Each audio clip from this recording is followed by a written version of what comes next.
This is a case which is based on the section 13 and 14 and the right of preemption. Right of preemption simply means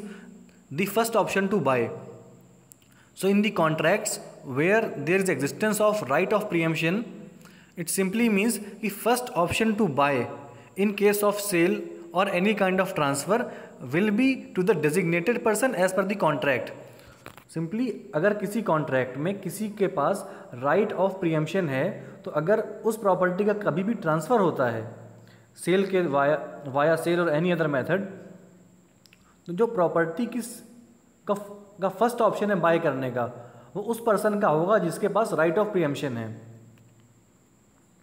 तो यहाँ पर ये जो facts थे, दो भाई थे और उनकी फैमिली प्रॉपर्टी का डिस्प्यूट था जिसमें आर्बिट्रेशन हुआ, और आर्बिट्रेशन अवार्ड ये हुआ कि प्रॉपर्टी के 4 ब्लॉक्स हुए, 4 इक्वल पार्ट्स हुए, जिसमें दोनों भाइयों के पास 2 इक्वल पार्ट्स आए, और उसमें एक कंडीशन थी जो कि थी राइट ऑफ प्रीएम्पशन, कि अगर दोनों भाइयों में से कोई भी एक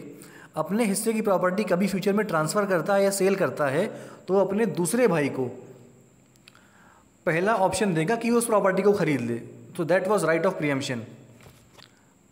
सो अब जो यहाँ पे पहला ब्रदर है यहाँ पर, that is Tulsidas, and the second brother is Kishori लाल।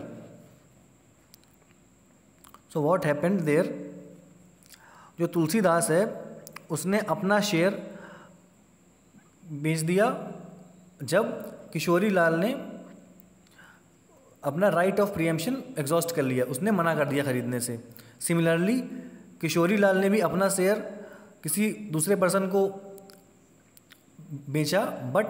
किशोरी लाल ने यहाँ पर जो राइट ऑफ प्रीएम्पशन था वो अपने भाई तुलसीदास को नहीं दिया, उसने ये ऑफर ऑफ फर्स्ट परचेज और the first option to buy अपने भाई को नहीं दिया।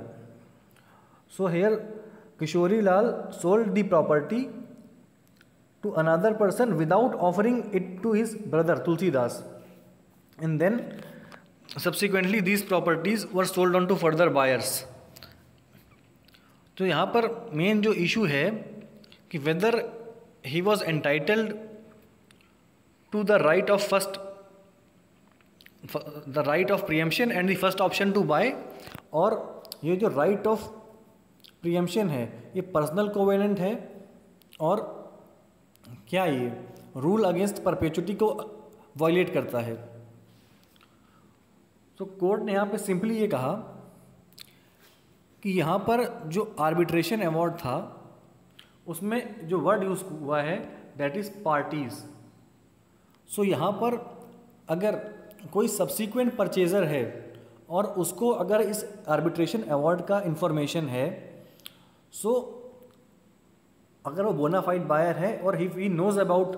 This arbitration award, then he must offer the right of preemption, the first option to buy. And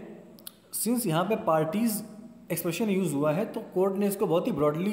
interpret किया और इसको सिर्फ ओरिजिनल बायर या ओरिजिनल सेलर तक लिमिटेड नहीं रखा, और सिंपली यहाँ पर कोर्ट ने ये ऑब्जर्व किया कि जो राइट ऑफ प्रीएम्पशन है या कोवेनेंट ऑफ प्रीएम्पशन है वो रूल अगेंस्ट परपेचुटी को वायलेट नहीं करता, और it is not void, because court ने यहाँ पे एक लैंडमार्क जजमेंट साइट किया है, that is Walsh versus secretary of state. So इसमें ये हेल्ड हुआ था कि rule of perpetuity is concern only with right of property and it does not affect the right of making contract, and moreover जो intention of parties है